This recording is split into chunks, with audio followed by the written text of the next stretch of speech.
ہے، حضرت عمر عشرہ مبشرہ میں شامل ہیں، عثمان عشرہ مبشرہ میں شامل ہیں، علی عشرہ مبشرہ میں شامل ہیں، لیکن تاریخوں میں یہ ملتا ہے سرکار ابو بکر رضی اللہ تعالیٰ عنہ نے دین کے لیے اتنی محنت کی کہ 10 صحابہ کرام میں سے اکثر جو ایمان لے کر آئے، مصطفیٰ کا کلمہ پڑھا، اس میں سرکار ابو بکر کی محنت نظر آتی ہے۔ سبحان اللہ، سبحان اللہ، عشرہ مبشرہ میں اکثر صحابہ نے سرکار ابو بکر کی وجہ سے کلمہ پڑھا۔ سبحان اللہ، ان کی محنت، ان کی مشقت، ان کی شجاعت، ان کی ہمت، ان کا علم، ان کی بہادری، ان کا تقوی، ان کی پرہیزگاری، ان کی تمام چیزوں کو ان لوگوں نے دیکھا۔ اب حضرات الگ الگ بات کروں گا کون کون سی اللہ اکبر تکالیف سرکار ابو بکر نے اٹھائی، تو ایک طویل گفتگو، لیکن حضرات تھوڑا تھوڑا میں عرض کرتا ہوں کہ سرکار ابو بکر ایمان لے کر آئے، لیکن دیکھیے بندہ کن چیزوں سے پیار کرتا ہے، ایک مال سے پیار کرتا ہے، ایک اولاد سے پیار کرتا ہے، ایک وطن سے پیار کرتا ہے۔ سرکار ابو بکر کی وہ ذات پاک ہے کہ سرکار کی محبت میں، اللہ کی محبت میں سرکار ابو بکر رضی اللہ تعالیٰ عنہ نے ایک چیز کا نظرانہ پیش نہیں کیا تھا، دو چیز کا نظرانہ پیش نہیں کیا تھا، بلکہ مال بھی اللہ کی رضا کے لیے سبحان اللہ، سبحان اللہ، اللہ اکبر کبیرہ، جان بھی اللہ کی رضا کے لیے خرچ کر دی، وطن بھی اللہ کی رضا کے لیے، یعنی جن چیزوں کے لیے بندہ محنت کرتا ہے، مشقت کرتا ہے، محبت کرتا ہے، وہ ساری چیزیں سرکار ابو بکر نے راہ رسول میں قربان کی۔ سبحان اللہ، سبحان اللہ، اس میں مختصر عرض کروں، توجہ ہے آپ کی؟ میں آپ کو چھیڑوں گا نہیں، کیونکہ کل مجھے پتا چلا ہے آپ بڑے غور سے سنتے ہیں، تو مجھے یہی چاہیے کہ تھوڑا غور سے سنیں۔ وہاں ڈسپلن بنانے کی ضرورت ہوتی ہے، کوئی بندہ نیچے جھکا ہوا سو رہا ہے، کوئی بندہ ادھر ادھر۔ الحمدللہ آپ کی سماعت بہت اچھی ہے، اس میں سبحان اللہ کی بھی کوئی ایسی خاص ضرورت نہیں ہے، آپ بڑی توجہ کے ساتھ سن رہے ہیں۔ آپ اللہ تعالیٰ آپ کی سماعتوں کو قبول فرمائے اور اس کا بہتر اجر دنیا اور آخرت میں عطا فرمائے۔ حضرات سرکار ابو بکر رضی اللہ تعالیٰ عنہ وہ ہے جب ایمان لے کر آئے نا، مال سے دیکھو آدمی محبت کرتا ہے، کس سے محبت کرتا ہے؟ سب سے زیادہ مال سے محبت کرتا ہے، مال سے زیادہ اولاد سے، اولاد سے زیادہ خود کی جان سے۔ حضرات اس کا ایک ایگزامپل دیتا ہوں کہ آدمی مال کے لیے دیکھو حرام حلال کی تمیز نہیں کرتا، مال کے لیے دوستی چھوڑ دیتا ہے، مال کے لیے اللہ اکبر چوری کرنا، ڈکیتی کرنا، زمین کھانا، کیا کیا دنیا میں فراڈ نہیں ہو رہا ہے، سب مال کے لیے کہ مجھے مال مل جائے۔ مال سے بندہ اتنی محبت کرتا ہے، اور مال سے زیادہ کس سے محبت کرتا ہے؟ اولاد سے۔ کس سے؟ اولاد سے۔ اب اولاد اللہ نہ کرے بیمار پڑ جائے، اللہ نہ کرے، اللہ ہم سب کی اولادوں کی حفاظت فرمائے، بیماریوں سے نجات عطا فرمائے، جو بیمار ہیں مولا تعالیٰ سب کی اولادوں کو شفا عطا فرمائے۔ لیکن اگر خدا نہ کرے بیمار پڑ جائے، کوئی ایسی بیماری جو بڑی تگڑی ہو گئی، اب ڈاکٹر کہے 10 لاکھ لگیں گے، ڈاکٹر کہے 5 لاکھ لگیں گے، 5 لاکھ آپ نے کتنی محنت سے کمایا ہوگا، کہاں کہاں گئے ہوں گے 5 لاکھ کے لیے، 10 لاکھ کے لیے کیا کیا نہیں کیا ہوگا۔ لیکن بچے سے اگر واقعی محبت ہے اولاد سے، کہیں گے کہ 10 لاکھ کی جگہ 11 کا انتظام میں کر لوں گا، لیکن میرے بچے کی جان بچنی چاہیے، میرے بچے کا آپریشن کامیاب ہونا چاہیے، میرے بچے کی حفاظت ہونی چاہیے۔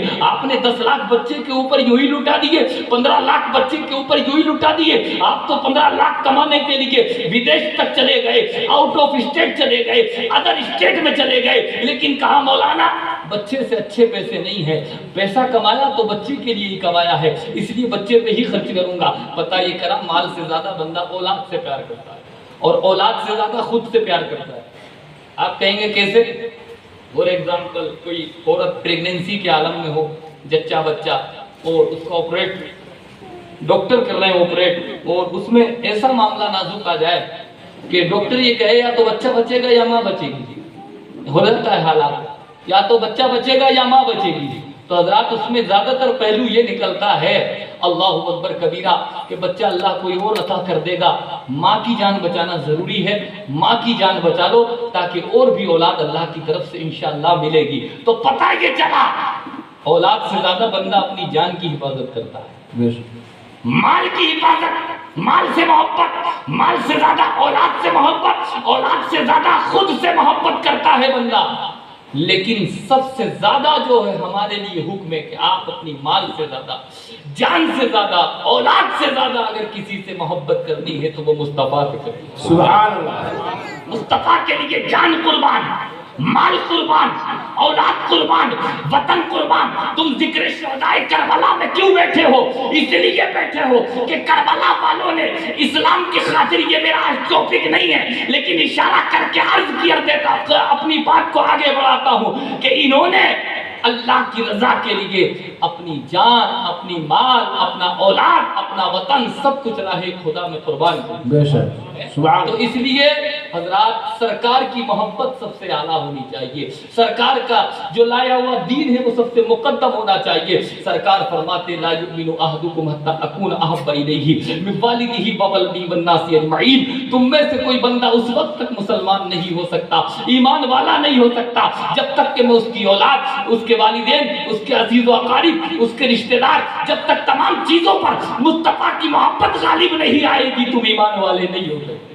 یہ سرکار کی حدیث ہے. تو ہمیں سب سے زیادہ سرکار سے محبت کرنی ہے. تو ہوا کیا؟ سرکار ابو بکر ایمان لے کر آئے. ایمان جب لے کر آئے تو 40,000 دینار سرکار کے قدموں میں لا کے ڈال دی. سبحان اللہ. اور عرض کیا یا رسول اللہ یہ میں نذرانہ تحفتاً دین کے لیے دے رہا ہوں، آپ اس کو خرچ کیجئے.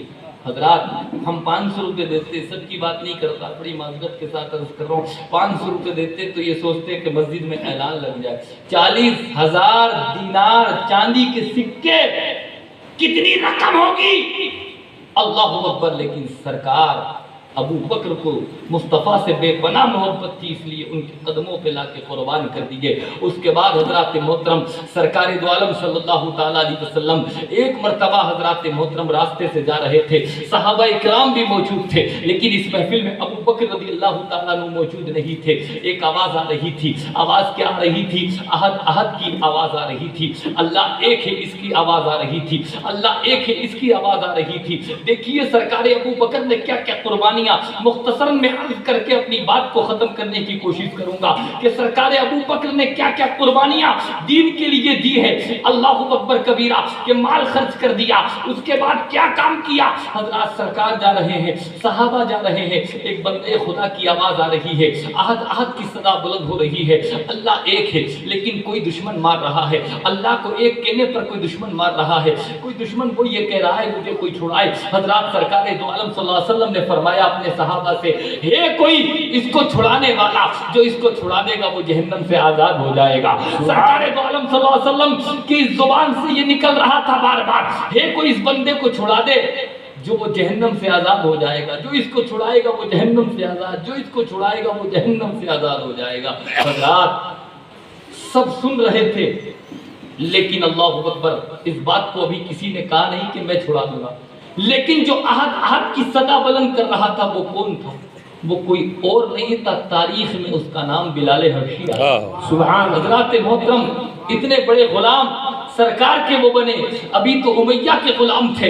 اس طریقے سے تکلیفیں دی جا رہی تھی لیکن سرکار ابو بکر کی ذات کو بھی دیکھیے، ادھر بلال کی ذات کو بھی دیکھیے. مصطفیٰ نے فرمایا کہ اس کو تکلیف دی جا رہی ہے اور تکلیف تھوڑی موٹی نہیں دی جا رہی تھی. اللہ اکبر. ہمیں کوئی حضرات تماچا مار دے یا کوئی معاملہ ہو جائے تو ہم دین سے دور ہٹنے کی کوشش کرتے ہیں. کوئی دین کے خاطر لڑائی ہو جائے تو ماں باپ بچوں کو گھر کے اندر بلا لیتے ہیں کہ نہیں ہمیں لڑائی نہیں کرنی ہے. آج ہماری مساجد پر حملے ہیں، ہم کتنا دھیان رکھتے ہیں. مدارس پر حملے ہیں، ہم کتنا دھیان رکھتے ہیں. خانقاہوں پر حملے ہیں، ہم کتنا دھیان رکھتے ہیں. ہمارے گھر کی کوئی اینٹ اکھاڑ دے، ہمارے گھر کا کوئی دروازہ توڑ دے، ہم کورٹ کچہری کرنے کو تیار ہو جاتے ہیں.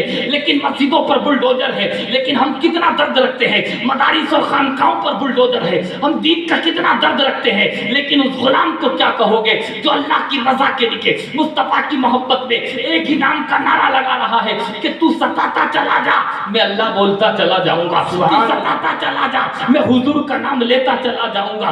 دین کے خاطر میں کیا اور آپ کیا قربانیاں پیش کر سکتے ہیں. دین کے خاطر جو قربانیاں صحابہ نے پیش کی ہے، کہا کتنا ستائے گا. گا، انگاروں پر لٹایا، لیکن پھر بھی یہی کہا دامن مصطفیٰ نہیں چھوڑوں گا، رسیوں سے گھسیٹا، کہا دامن مصطفیٰ نہیں چھوڑوں گا، تماچوں سے مارا، کہا دامن مصطفیٰ نہیں چھوڑوں گا، طرح طرح کی رسیوں سے باندھ کر گھسیٹا جا رہا ہے، گرم ریت پر لٹایا جا رہا ہے، انگاروں پر لٹایا جا رہا ہے۔ اللہ کو ایک کہنا چھوڑ دے، مصطفیٰ کا دامن چھوڑ دے، لیکن عشاشی کا ایک ہی جواب تھا، جان تو دے سکتا ہوں لیکن دامن مصطفیٰ کبھی نہیں۔ سبحان اللہ، سبحان اللہ۔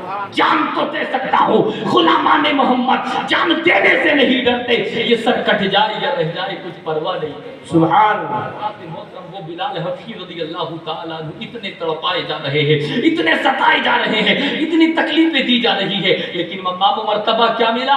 آج ہم سوچتے ہیں مسجد میں جھاڑو لگا کے کیا ملے گا، مسجدوں کی خدمت کر کے کیا ملے گا، مدرسوں کی خدمت کر کے کیا ملے گا، دین کی خدمت کر کے کیا ملے گا۔ یہ تو بیچارے پاگل لوگ ہیں جو مسجدوں کی خدمت بہت سی کیوں سوچتا کہہ رہا ہوں معاذ اللہ، جو مسجدوں کو وقت نہیں دیتے، مدرسوں کو وقت نہیں دیتے، دینی مقدس جو مقامات ہیں ان کو وقت نہیں دیا کرتے، وہ ان کی بدقسمتی ہے اور بد نصیبی اور کم نصیبی۔ اگر اللہ رب العزت نے وقت دیا ہے تو آپ مساجد، مدارس اور خانقاہوں کو، دینی مقامات کو جگہ دیا کرو۔ اللہ رب العزت کا وعدہ ہے، جو دین کی خدمت کرتا ہے بہت سی بلائیں اللہ دین کی خدمت کی وجہ سے ٹال دیا کرتا ہے۔ جو مسجد کی خدمت کرتا ہے خوش نصیب، جو مدرسے کی خدمت کرتا ہے خوش نصیب، جو خانقاہوں کی خدمت کرتا ہے خوش نصیب، جو ان جگہوں پر پیسے لگاتا ہے وہ بندہ خوش نصیب۔ اس لیے کہ بہت سے لوگ جوا کھیلتے کھیلتے مر گئے، شراب پیتے پیتے مر گئے، بدکاری کرتے کرتے مر گئے۔ ایسی دولت پر لعنت ہے کہ دولت تو ملی لیکن وہ دولت جوے کے اڈے پہ لے گئی، شراب کے اڈے پہ لے گئی، بدکاری کے اڈے پہ لے گئی، مکاری کے اڈے پہ لے گئی۔ وہ پکے مکانوں پر لعنت ہے، بلڈنگوں پر لعنت ہے، جو پکے مکان عیاشیوں کے اڈے بن گئے، زناؤں کے اڈے بن گئے۔ ان مالداری سے وہ غریبی اچھی ہے جس سے ایمان سلامت رہتا ہے۔ میں تو یہ دعا کرتا ہوں، آپ بھی یہ دعا کرو کہ اگر اللہ دولت دے تو عثمان غنی والی دولت دے۔ اگر 10 پیسے پر دولت ہو تو 90 پیسے پر ایمان ہونا چاہیے۔ وہ دولت کامیاب ہے کہ دولت ملی تو غریب کو ستانے لگے، دولت ملی تو ماں باپ کو مارنے لگے، دولت ملی تو پڑوسی کا حق کھانے لگے، دولت ملی تو گھمنڈ میں آ گئے۔ اللہ اکبر، ان پکے مکانوں سے جو پکے مکان جوے کے، شراب کے، بدکاری کے، مکاری کے اڈے بن گئے، ان پکے مکانوں سے وہ کچے مکان اچھے ہیں جو اللہ اس کے رسول کے ذکر سے آباد رہا۔ سبحان اللہ، سبحان اللہ۔ حضرات محترم، اس لیے اللہ اکبر، جو بھی اللہ جو کچھ دے قدر کرو۔ وہ بلال حبشی جو جنہوں نے دین کی خدمات کی، وہ بلال حبشی جنہوں نے، آپ دیکھو ہم اپنے اوپر ایٹیٹیوڈ کریں تو ہم بھی جہنم میں جائیں گے، علماء اپنے اوپر ایٹیٹیوڈ کریں، گھمنڈ کریں، جہنم میں جائیں گے۔ سب سے پہلے میں اپنے آپ کو کہہ رہا ہوں بھائی دیکھیے دین کا معاملہ، بات آئی ابھی ذہن میں تو عرض کرتا ہوں تاکہ اللہ مجھے بھی تکبر سے بچائے اور آپ کو بھی تکبر سے بچائے۔ حضرات محترم، میں اللہ کا نام لے رہا ہوں تو آپ مجھے برا نہیں کہہ رہا، میری تعریف کریں گے۔ میں رسول کی تعریف کر رہا ہوں تو آپ، میں اتنی دور سے آیا ہوں، آپ نے اسٹیج پہ بھی بٹھایا ہے، یہ مالا بھی ڈالی ہے، لیکن ان صحابہ اکرام کی عظمت پہ قربان جاؤ کہ جب وہ مصطفیٰ کا نام لیتے تھے تو ان پر مالائیں نہیں ڈالی جاتی تھی، ان کو تکلیفیں دی جاتی تھی۔ جب وہ اللہ کا نام لیتے تھے ان کو پتھر برسائے جاتے تھے۔ آج تو آپ ہمارے اوپر پھول برسائے۔ وہ زمانہ انہوں نے قربانیاں دی، انہوں نے دین کی خدمات کی ہے، انہوں نے معاملہ کیا ہے۔ وہ بلال حبشی، انہوں نے دین کی خدمت کی ہے حضرات محترم، لیکن سرکار پر جانثار ہونے کا انعام کتنا بڑا ملا۔